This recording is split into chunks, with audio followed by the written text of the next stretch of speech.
रुको जरा, सबर करो। भाई पब्लिक अगर जो पी रही है वो तो पिएगी, चाहे वो एक हो चाहे वो चार हो। एक तरीके से तो पब्लिक का पैसा बचाना, अगर एक के साथ एक फ्री दे रही है तो बचा या नहीं बचा। भाई एक बार तो पिएगा ही ना। वो एक दो दिन का माल एक दिन में लेके आ रहा है, वो एक दो दिन का माल एक दिन में लेके आ रहा है।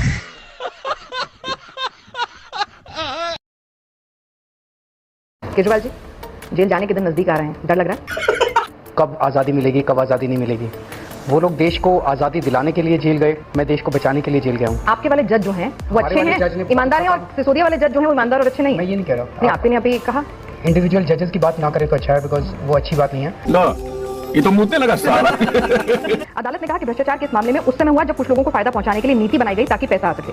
आबकारी नीति का उद्देश्य ऐसी नीति अपनाना था जो कुछ लोगों के लिए फायदेमंद हो, रिश्वत दिया जाए। हाईकोर्ट की टिप्पणियां हैं। 100 करोड़ की रिश्वत अगर लेते, या तो कहीं कैश मिलता, यहाँ कहीं प्रॉपर्टी के कागज मिलते, कहीं ज्वेलरी मिलती, कहीं खर्चे के सबूत। चोर क्या चोरी का सामान अपने घर में रखता है? मोदी जी कह रहे हैं आप अनुभवी चोर हैं। अगर मोदी जी दोबारा आ गए, ये देश नहीं बचेगा, जनतंत्र नहीं बचेगा, तानाशाही आ जाएगी और इसी तरह से पूरे देश को जो है वो कब्जा किया जाएगा। और ऐसे तमाम बातें आप सोनिया गांधी, लालू प्रसाद यादव, इन तमाम लोगों के लिए भी कहा करते थे और आज उनके साथ आप मंच साझा करते हैं। और आज देश को बचाने की जरूरत है। तो आपकी बातों पर भरोसा कैसे? आंदोलन के दौरान लहराते हुए आप कहते थे कि जेल में डाल दो, इस्तीफा दे दो। मैं कुर्सी का लालची नहीं हूँ, मैं पद का लालची नहीं हूँ। आप बहुत निर्लज हैं। नमस्कार दोस्तों, आप सबका फिर से स्वागत है मेरे इस चैनल विकास की बातों में। आज की वीडियो थोड़ी सी पुरानी है पर आपको देखने में बहुत ज्यादा मजा आएगा। ये इंटरव्यू है केजरीवाल जी का। जी हाँ, दिल्ली के पुराने सीएम, और उनसे सवाल कर रही हैं पीनाज त्यागी। अच्छा, इस इंटरव्यू को देखने के बाद ना बहुत ही ज्यादा मजा आने वाला है, तो आप इस इंटरव्यू को पूरा देखें, लास्ट तक देखें। और क्या कुछ हुआ इस इंटरव्यू में, आइए चलिए देखते हैं। परेशान हो गए हम लोग 2.5 साल से। चलो भाई। कट्टर ईमानदार से भ्रष्टाचार के आरोपों में जेल, विवाद, बेल, बेल के बाद प्रचार, प्रचार में भी विवाद, उसके बाद जांच। और इस वक्त अगर देखा जाए तो एक शख्सियत ऐसी है जो इन तमाम विवादों, कंट्रोवर्सी, जांच में घिरी हुई है, लेकिन सुर्खियां खूब बटोर रही है और जनता का दिल जो है वो जेल के नाम पर जीतने की कोशिश कर रही है। हमारे साथ दिल्ली के मुख्यमंत्री इस वक्त अरविंद केजरीवाल जी मौजूद हैं चुनाव दिवसे में, और उम्मीद है आज बातें होंगी वो तमाम जो जनता आपसे जानना चाहती है। केजरीवाल जी, जेल जाने के दिन नजदीक आ रहे हैं, डर लग रहा है? नहीं, डर किस चीज़ का है। जिन लोगों ने हमारे देश को आज़ादी दिलाई थी, भगत सिंह हैं, जवाहरलाल नेहरू हैं, चंद्रशेखर आज़ाद हैं, गांधी जी हैं, बहुत सारे लोग हैं, कई कई साल तक जेल रहे थे। और जब वो जेल में रहते थे तब तो सामने कोई उम्मीद भी नज़र नहीं आती थी कि कब आज़ादी मिलेगी, कब आज़ादी नहीं मिलेगी। वो लोग देश को आज़ादी दिलाने के लिए जेल गए और कई कई साल तक जेल गए। मैं देश को बचाने के लिए जेल गया हूँ, और मुझे तो कम से कम उम्मीद है 1 महीना नहीं, दो नहीं तो चार नहीं तो 6 महीने में बाहर आ ही जाएंगे, क्योंकि केस पूरा फर्जी है। आपने तो एक स्टेटमेंट दी कि जब तक मोदी जी चाहेंगे तब तक जेल में रखेंगे, यानी कोर्ट की वजह से जमानत नहीं मिली, मोदी जी ने चाहा था जमानत मिल जाए। आज हमारे देश के अंदर जो तानाशाही का माहौल चल रहा है, सभी इंस्टीट्यूशंस को डराया धमकाया जा रहा है। जुडिशरी के ऊपर भी बहुत ज़्यादा दबाव है। कई जज हैं जो इस सब दबाव के बावजूद बहुत इंडिपेंडेंटली काम कर पा रहे हैं। कई जज हैं वो भी इंसान हैं जो इस दबाव के चलते इंडिपेंडेंटली काम नहीं कर पा रहे हैं। मैं आपको एक छोटा सा उदाहरण देता हूँ। मनीष सिसोदिया जी और सत्येंद्र जैन जी के पास जेल में मैसेज गया कि अगर आप बीजेपी ज्वाइन कर लो तो आपको बेल दिलवा देंगे। कौन दिलवा देगा, किससे दिलवा देगा? यानी कि आपके वाले जज जो हैं वो अच्छे हैं, ईमानदार हैं, और सिसोदिया वाले जज जो हैं वो ईमानदार और अच्छे नहीं हैं। मैं ये नहीं कह रहा। नहीं, आपने अभी कहा इंडिविजुअल जजेस की बात ना करें तो अच्छा है, बिकॉज वो अच्छी बात नहीं है। ये सब क्या देखना पड़ रहा है? अच्छा है मैं अंधा हूँ। मैं सुप्रीम कोर्ट का शुक्रिया अदा करना चाहता हूँ। सुप्रीम कोर्ट ने ऐन मौके पे, ऐन वक्त पे जनतंत्र के पक्ष में न्याय किया और मुझे 21 दिन की मोहलत दी कि मैं चुनाव प्रचार कर सकूं। तो कोर्ट भी अब सिलेक्टिवली अच्छा या बुरा होगा? नहीं, मैं ये नहीं कह रहा। आपको ये समझना पड़ेगा कि आज देश के अंदर जो तानाशाही का माहौल है, उस माहौल के अंदर सभी इंस्टीट्यूशंस, जैसे इलेक्शन कमीशन है, आज इलेक्शन कमीशन के कंडक्ट के ऊपर, उसके ऊपर सब लोग प्रश्न उठा रहे हैं कि भाई लोग यही तो पूछ रहे हैं कि कितने वोट पड़े, किस पार्लियामेंट्री कंस्टिट्यूएंसी में कितने वोट पड़े। चुनाव आयोग कहता है कि ये हम नहीं बताएंगे, या कभी कहता है हमारे पास ये डेटा ही नहीं है, तो प्रश्न तो उठेंगे।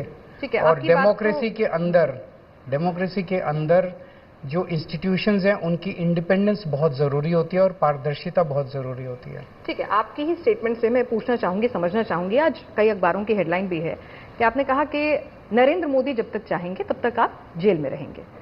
तो आपको जमानत भी नरेंद्र मोदी ने दिलवाई है कि वो चाहते थे कि आप 21 दिन तक बाहर आए और प्रचार करें? ऐसा नहीं है, सुप्रीम कोर्ट के जजेस ने जमानत दी है। इसीलिए मैंने कहा कि ये सही नहीं होगा कि हम इंडिविजुअल जजेस के कंडक्ट की बात करें। नहीं, मैं तो आपकी स्टेटमेंट की बात कर रही हूँ। एक ओवरऑल आज देश के अंदर जो तानाशाही का माहौल है उसके अंदर इंस्टीट्यूशन स्ट्रेस में है, ये सब लोग मानते हैं। ठीक है, तो अब ये बताइए जरा मुझे, आपने मनीष सिसोदिया जी की जमानत का और इन तमाम चीज़ों का भी जिक्र किया। मनीष सिसोदिया जी की जमानत अर्जी खारिज करते वक्त जो कोर्ट ने ऑर्डर दिया था उसमें काफ़ी तीखी टिप्पणियां की थी, काफ़ी सख्त टिप्पणियां की थी, और अगर आप चाहें तो मैं पढ़ के भी सुना सकती हूँ, और शायद आपने पढ़ा भी होगा वो ऑर्डर। तो वहां से कहीं ऐसा नहीं लग रहा था कि मनीष सिसोदिया जी को वो क्लीन चिट दे रहे हैं या आरोपी नहीं मान रहे हैं। कुछ ये मामला सत्ता के गंभीर दुरुपयोग का है, हाईकोर्ट ने कहा। अदालत ने कहा कि भ्रष्टाचार के इस मामले में उस समय हुआ जब कुछ लोगों को फायदा पहुंचाने के लिए नीति बनाई गई ताकि पैसा आ सके। आबकारी नीति का उद्देश्य ऐसी नीति अपनाना था जो कुछ लोगों के लिए फायदेमंद हो और रिश्वत भी आ जाए। ये हाईकोर्ट की टिप्पणियां हैं। आपने सुप्रीम कोर्ट का ऑर्डर पढ़ा? सुप्रीम कोर्ट के ऑर्डर में जस्टिस संजीव खन्ना का पिछले साल ऑर्डर था जिसमें उन्होंने लिखा था कि ये आरोप लगाया जा रहा है कि 100 करोड़ रुपए की रिश्वत दी गई, इसके कोई there is no prima facie evidence of that. इसमें सब आ गया, ये 2 लाइनों के अंदर सब आ गया। मैं आपको पढ़ा दूंगा वो ऑर्डर सुप्रीम कोर्ट का।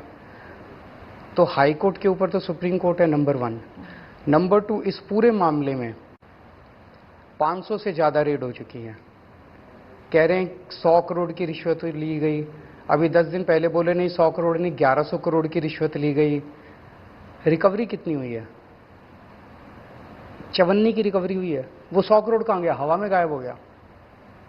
100 करोड़ की रिश्वत अगर लेते, या तो कहीं कैश मिलता, यहाँ कहीं प्रॉपर्टी के कागज मिलते, कहीं ज्वेलरी मिलती, कहीं खर्चे के सबूत, कुछ नहीं है, हवा में है सब कुछ। चोर क्या चोरी का सामान अपने घर में रखता है? कहाँ? कहीं तो इतनी जगह रेड की इन्होंने, 500 की जगह रेड की, कहीं रिकवरी तो होती। मोदी जी कह रहे हैं आप अनुभवी चोर हैं और आप अधिकारी रहे हैं, IRS ऑफिसर रहे हैं। मैंने सुना था उनका, इसका मतलब मोदी जी कबूल कर रहे हैं कि उनके पास कोई सबूत नहीं है। अगर आपके पास कोई सबूत नहीं हो और आप कहो कि इस चोर ने सारे सबूत जो है बड़े चालाक, तो सबूत नहीं है ना, मान रहे हैं ना कि कोई सबूत नहीं है। कल देश के प्रधानमंत्री ने मान लिया कि इस शराब घोटाले में उनके पास कोई सबूत नहीं है, तो वो मेरे ऊपर आरोप लगा रहे हैं कि मैं बहुत अनुभवी चोर हूं इसलिए मैंने सारे।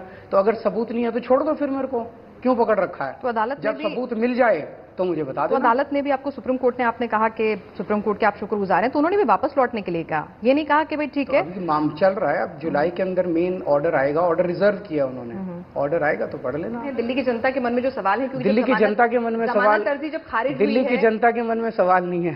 देखिए सवाल तो सारे पूछे जाने दिल्ली की जनता से आप सर्वे कर लो, मैं भी बहुत घूमा हूँ, सारा दिन जनता में घूमता हूँ मैं भी। जनता एक ही क्वेश्चन पूछना चाहती है आपसे, रिकवरी कहाँ है, कितने पैसे की रिकवरी हुई, कितना पैसा मिला, पैसा कहाँ है?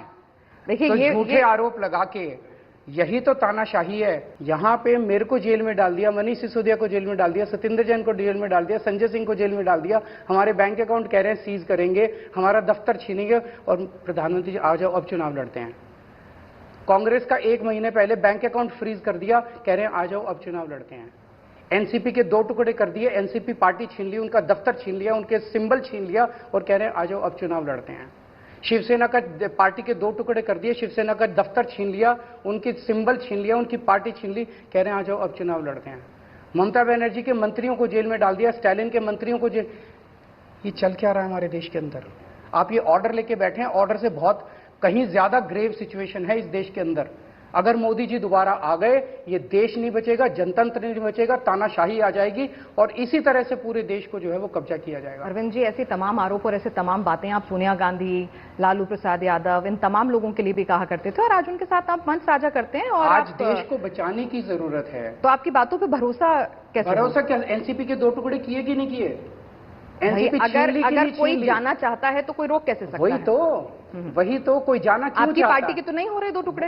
आपकी पार्टी में तो लोग नहीं जाना चाह रहे। वो क्यों जाना चाहते हैं? ईडी की वजह से। ईडी के आपकी पार्टी के लोग निडर हैं, तो उनकी पार्टी के क्यों नहीं है निडर? एनसीपी के लोग क्यों गए? ईडी के डर से गए। शिवसेना के लोग क्यों गए? ईडी के डर से गए। ईडी के जरिए फर्जी केस बनाया जाता है। ईडी क्या है? अच्छा, अब मैं ये समझाता हूं आपके दर्शकों को। अभी तक हमारे देश में सिस्टम क्या था? Criminal justice system. एक एफआईआर होगी, अगर मान लीजिए कोई अपराध हुआ, एक एफआईआर होती है, एफआईआर के बाद जांच होती है, जांच के बाद मुकदमा चलता है, मुकदमे के बाद कोर्ट कहता है कि ये दोषी है और ये निर्दोष है, और जो मुकदमा होने के बाद, गिल्टी प्रूव होने के बाद कोई जेल जाता है। प्रधानमंत्री जी ने एक नया कानून बनाया। अब एफआईआर होती है, एफआईआर के बाद सबको अरेस्ट कर लेते हैं, जिस पे सो कॉल्ड शक होता है उसको सबको अरेस्ट कर लेते हैं, और फिर अरेस्ट के बाद जांच चलती है, आप जेल में रहते हो, फिर मुकदमा चलता है, आप जेल में रहते हो। जब तक कोर्ट आपको निर्दोष ना करार दे दे तब तक आप जेल में रहते हो। अरविंद जी, आप आप एक मिनट, आंदोलन के दौर भूल गए। एक मिनट, आंदोलन के दौर भूल मैं गए। उस पे आ रहा हूं। लहराते हुए आप कहते थे कि जेल में डाल दो, मैं एक मिनट आ रहा हूं, इस्तीफा दे दो। उस पे भी आऊंगा, उस पे भी आऊंगा, मैं उस पे भी आऊंगा। इस कानून के तहत जितने लोगों को जेल में डाला जा रहा है, कुछ साबित हुआ, 5000 से ज्यादा ईडी ने केस किए हैं, अभी तक उसमें 25 लोगों के भी खिलाफ दोष साबित नहीं हो पाया। सारे केस फर्जी करते जा रहे हैं। ये कानून लाया ही सारे विपक्ष को जेल में डालने के लिए है। जो मोदी जी के खिलाफ आवाज उठाएगा उसको पीएमएलए में पकड़ के जेल में डाल दिया जाएगा। सोनिया गांधी, हमें ऐसा कानून चाहिए जिसमें असली लोग, जिसमें इलेक्टोरल बॉन्ड्स का घोटाला हुआ, इतने सारे घोटाले हैं उसके अंदर, हर डोनेशन जो है वो एक घोटाला है। उस घोटाले की जांच कौन करेगा? जब आप सत्ता में आएंगे तो आप अपने हिसाब से कानून बनाएंगे, लेकिन मेरा ये सवाल है कि अगर आप कह रहे हैं कि सारे विपक्ष को खत्म करना है, तो इसमें तो कोई दो राय नहीं है ना कि सबसे बड़े विपक्ष के तौर पे कांग्रेस आज वो बचेंगे नहीं। एक बार मोदी जी जीत जाएं, राहुल गांधी भी जेल में होंगे। मोदी जी तो 10 साल जीते हैं भाई। अभी 5 साल अगर और जीत गए, अच्छा, ना ममता बनर्जी बचेगी, ना स्टालिन साहब बचेंगे, ना पिनरई विजयन बचेंगे, ना राहुल गांधी बचेंगे, ना ठाकरे साहब बचेंगे, कोई नहीं, सब जेल में होंगे। उसके बाद चुनाव कराएंगे, 80% से ज्यादा वोट मिल जाएंगे। देश को इसी तानाशाही सुप्रीम कोर्ट तो बचा रहेगा जो अरविंद केजरीवाल को जमानत देता है प्रचार करने के लिए। सुप्रीम कोर्ट बचेगा, देखते हैं कितना बचेगा, कितना प्रेशर डाला जाएगा उनके ऊपर। अभी जिस तरह से माहौल चल रहा है कि ये अपने हिसाब से जजेस भी अपॉइंट करना चाहते हैं। अभी तक तो सुप्रीम कोर्ट ने उसका विरोध किया है, अब अपने हिसाब से हाई कोर्ट के जज भी अपॉइंट करना चाहते हैं, अपने हिसाब से सुप्रीम कोर्ट के जज भी अपॉइंट करना चाहते हैं। देखते हैं इस तानाशाही से कौन सा इंस्टीट्यूशन बचा रहेगा। एक छोटी सी बात, एक बिल्कुल नॉर्मल कॉमन मैन की तरह से समझने की कोशिश करें। अगर जो अरविंद केजरीवाल कहें वो मान लिया जाए, हम ये नहीं कह रहे हैं कि भाई जो सत्तारूढ़ पार्टी कहती है वो भी मत मानो, जो अरविंद केजरीवाल कहते हैं वो भी मत मानो। इंस्टीट्यूशंस होते हैं, उनकी सैनिटी पे आपको भरोसा करना है, क्योंकि वही सिस्टम को चलाते हैं। जांच एजेंसियां होती हैं, अंततः दूध का दूध पानी का पानी होता है। अगर हाईकोर्ट से संतुष्ट नहीं है तो सुप्रीम कोर्ट भी है, रिव्यू पिटीशन भी है, तो उस पर भरोसा क्यों नहीं हो रहा है? कर तो रहे हैं हाईकोर्ट के लिए तो आप नहीं कर रहे। अब मेरे को अगर बेल मिल गई तो वो गलत है? नहीं, बिल्कुल नहीं, हम तो कह रहे हैं तो बेल नहीं मिली तो आप ऑर्डर पढ़ने बैठ गए। ऑर्डर तो मनीष सिसोदिया का 30 अक्टूबर वाला ऑर्डर भी लेके आना चाहिए था। अच्छा, सुप्रीम कोर्ट का ऑर्डर था। आप बायस्ड हो? नहीं, आप हाई कोर्ट का ऑर्डर ले आए जिसमें उन्होंने जो ताजा मामला है, मैं तो वही उसी पे बात कर रही थी। वो तो सुप्रीम कोर्ट का ऑर्डर था जिसमें उन्होंने पूरे में उनके मनीष सिसोदिया के पक्ष बेल नहीं मिली थी ना। 2 पेज आखिरी के थे, उसका मैं एक्सप्लेन कर देता। आखिरी के 2 पेज के अंदर उन्होंने एक आरोप लगाया। हाईकोर्ट का ऑर्डर एक्सप्लेन नहीं करेंगे, सुप्रीम कोर्ट का एक्सप्लेन करेंगे। ये तो मैं दर्शकों से पूछना चाहता हूँ, ये कह रही है कि हाई कोर्ट सुप्रीम कोर्ट से बड़ा। मैं बिल्कुल नहीं कह रही हूँ, मैं कह रही हूँ कि भाई जो अभी आया है बिल्कुल नहीं कहना चाह रही हूँ, बिल्कुल नहीं कहना चाह रही हूँ। मैं तो समझना चाह रही हूँ कि जो तीखी टिप्पणियां की थी उस पर आपकी कोई टिप्पणी है या नहीं है? मेरी आपसे निवेदन यही है कि आप अपने प्रेजुडिस में इतना प्रेजुडिस मत होइए कि सुप्रीम कोर्ट से भी ऊपर। अगले सवाल पर आ जाते हैं। दिल्ली के अंदर स्वाति मालेवाल, 13 मई को आखिर हुआ क्या था? आपका पक्ष क्या है? देखिए, मैं मौके पे मौजूद नहीं था। पुलिस के पास 2 वर्जन्स हैं, एक स्वाति जी का और एक विभव का। पुलिस निष्पक्ष जांच करे और जो भी, अगर ये सही बोल रहे हैं तो इनके पक्ष में न्याय होना चाहिए, ये सही बोल रहे हैं तो इनके पक्ष में न्याय होना चाहिए। संजय सिंह जी ने कहा कि हाँ, उस दिन जो कुछ को लेकर उन्होंने प्रेस कॉन्फ्रेंस में बाकायदा एक टिप्पणी की थी और उन्होंने कहा था कि हाँ, गलत हुआ है और मुख्यमंत्री के संज्ञान में पूरा मामला है। तो गलत तो आप ही लोगों ने मान लिया था हुआ है, फिर ये दूसरा वर्जन कहां से निकल कर आया? मैं इस वक्त कोई भी टिप्पणी करूंगा क्योंकि मामला कोर्ट में भी है, सब जुडिस है, उसके अलग अलग तोड़ मरोड़ के मायने निकाले जाएंगे। मैं इस पे टिप्पणी नहीं करना चाहूंगा, मैं कोर्ट के ऑर्डर का इंतजार करना चाहूंगा। जी, आप तो हर बात पे बहुत मुखर तौर पर टिप्पणी करते हैं और बहुत खुलकर बोलते हैं, बिना डरे बोलते हैं। मैं कोर्ट के ऑर्डर का इंतजार करूंगा। विभव आपके साथ देखे गए लखनऊ एयरपोर्ट पे और सब जगह। उन्होंने कहा कि भाई जिस नेता की गलती आपके वरिष्ठ नेता संजय सिंह ने मान ली थी, उस नेता को आप अपने साथ मैंने कहा ना कि मैं कोर्ट के ऑर्डर का इंतज़ार करूंगा। आप भी कीजिए, इंडिया टीवी भी इंतज़ार करे। कोर्ट पे भरोसा रखिए कि कोर्ट न्याय करेगा। जो कोर्ट कहेगा उसको मानेंगे, सब लोगों को मानना ही पड़ेगा। लेकिन सुप्रीम कोर्ट जो कहेगा वही मानेंगे। नीचे वाली कोर्ट से फिर ऊपर जाएगा, ऊपर से सुप्रीम कोर्ट। आपको सुप्रीम कोर्ट से इतनी नफरत क्यों? कोई नफरत नहीं है। मैं एक चीज और बता आपकी दीजिए, बातों से झलक रहा है कि मेरे सुप्रीम पिताजी कोर्ट खुद लॉयर थे, मुझे कोई नफरत नहीं है। मैं आपको सुप्रीम कोर्ट से इतनी तकलीफ कोई क्यों है नफरत आपको? नहीं है। मैं पूरे देश की अदालतों का सम्मान करती हूँ, चाहे वो निचली अदालत ऐसे हो, लग रहा चाहे है कि हाई कोर्ट हो सुप्रीम कोर्ट या ने सुप्रीम कोर्ट हो। नहीं, मुझे बेल दे के बहुत गलत कर दिया। नहीं, बिल्कुल अच्छा किया। मनीष सिसोदिया को गाली देखिए, दे के हाई कोर्ट के ने ऑर्डर बहुत को अच्छा। चैलेंज करने वाले हम कोई नहीं होते ऐसे हैं। सुप्रीम कोर्ट की इज्जत बिल्कुल इज्जत करनी चाहिए। हमारे देश की सर्वोच्च अदालत है, सभी का सम्मान करते हैं। हमें सुप्रीम कोर्ट का आदर करना चाहिए, सुप्रीम कोर्ट के जजेस का भी आदर करना चाहिए हमें। ठीक है, हम तो सभी जजेस का आदर करते हैं और सभी कोर्ट का सम्मान करते हैं, सिस्टम के लिए जरूरी है।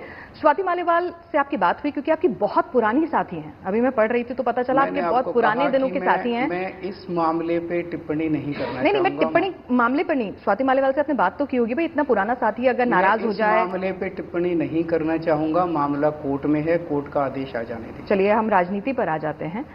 स्वाति मालीवाल कह रही हैं कि भाई राज्यसभा की सीट ही चाहिए थी, तो मुझसे मांग लेते। मैं ये मामला नहीं है, ये तो राज्यसभा की सीट है भाई। मैं इस मामले पे टिप्पणी नहीं स्वाति मालीवाल के साथ बदसलूकी का मामला नहीं है, तो राज्यसभा की सीट का मामला है। मामले पे टिप्पणी नहीं करना चाहूंगा। अगला अगर कोई क्वेश्चन है आपके पास तो बता दीजिए। अरविंद केजरीवाल जी ने प्रेस कॉन्फ्रेंस में जब ये सवाल पूछा गया तो माइक खिसका दिया। ये अंदाज अरविंद केजरीवाल जी का पसंद नहीं आया। वो तो बहुत खुल के हर चीज को ऑन द फेस लेते हैं। मैं कौन सा माइक कहाँ कब? जब अखिलेश जी के साथ बैठे थे स्वाति मालीवाल पर टिप्पणी संजय सिंह ने जवाब दिया था, वो बगल में बैठे थे। संजय सिंह ने जवाब दे दिया, आपको क्या तकलीफ? संजय सिंह ने गलत माना तो अरविंद केजरीवाल ने गलत माना? नहीं, मैंने बार बार आप उसी मुद्दे के ऊपर आ रही हैं। मैंने आपको कहा कि ये मामला कोर्ट में है, मैं इसके ऊपर टिप्पणी नहीं करना चाहूंगा। ठीक है, हमारा सवाल पूछना काम है, हम सवाल जरूर पूछेंगे। क्या राज्यसभा की सीट को लेकर कुछ मामला फंस रहा था? नहीं, कोई राज्यसभा की सीट का मामला नहीं। स्वाति मालीवाल की राज्यसभा की सीट मैं इस मामले के ऊपर टिप्पणी नहीं करना चाहूंगा। जेल से आप बाहर निकले, एक चर्चा गर्म है कि भाई आपकी जो है ना डील हो गई थी अपने वकील के साथ कि आप उन्हें राज्यसभा की सीट देंगे और इसीलिए अब आप राज्यसभा की सीट खाली करवाना चाह रहे हैं राघव चड्ढा से। नहीं, कोई ऐसी कोई वो डील नहीं हुई है। राघव चड्ढा की राज्यसभा की सीट बरकरार रहेगी? बरकरार है, पक्की है। वो आपकी तरफ से राज्यसभा के सांसद बने रहेंगे? चलिए, हमारे इंटरव्यू से राघव को लेकर जो अटकलें हैं वो जरूर साफ होंगी। मैं एक चीज जानना चाहता हूँ, प्रधानमंत्री जी इस बार किस चीज पे वोट मांग रहे हैं? कि राघव चड्ढा, इनके 3 सांसदों ने बात नहीं की, विदेश चले गए, इसलिए मुझे वोट दो। 10 साल देश का प्रधानमंत्री रहने के बाद वो किन चीजों पे वोट मांग रहे हैं? बंबई जाके कहते हैं शरद पवार भटकती आत्माएं। उद्धव ठाकरे जो है वो अपने बाप की नाजायज नकली संतान है। कल मैंने उनका भाषण सुना, वो कहते हैं अगर इंडिया गठबंधन को वोट दे दिया तो वो आपकी टूटी छीन के भाग जाएंगे। ये प्रधानमंत्री के कहने की बातें हैं। मोदी जी ने देख लिया कि असेंबली चुनाव नहीं जीत सकता मैं दिल्ली में, तो उन्होंने एक षड्यंत्र रचा कि केजरीवाल को जेल में डाल दो, फिर इसको इस्तीफा देना पड़ेगा, इसकी सरकार गिर जाएगी। आप बहुत निर्लज हैं, ये मैं नहीं कह रही, गृह मंत्री कह रहे हैं। हाँ, वो बड़े लज्जा वाले हैं। देश में पूछ लो कि लज्जा किस में ज्यादा है, अमित शाह में कि केजरीवाल में। आपने ये वीडियो देखी, कैसे एंकर ने इनको ढंग से धोया। तो आप लोगों को ये वीडियो कैसी लगी कमेंट में ज़रूर बताएं। Please like, share and subscribe and also press bell icon. Thank you so much. जय श्री राम, जय हिंद, जय भारत।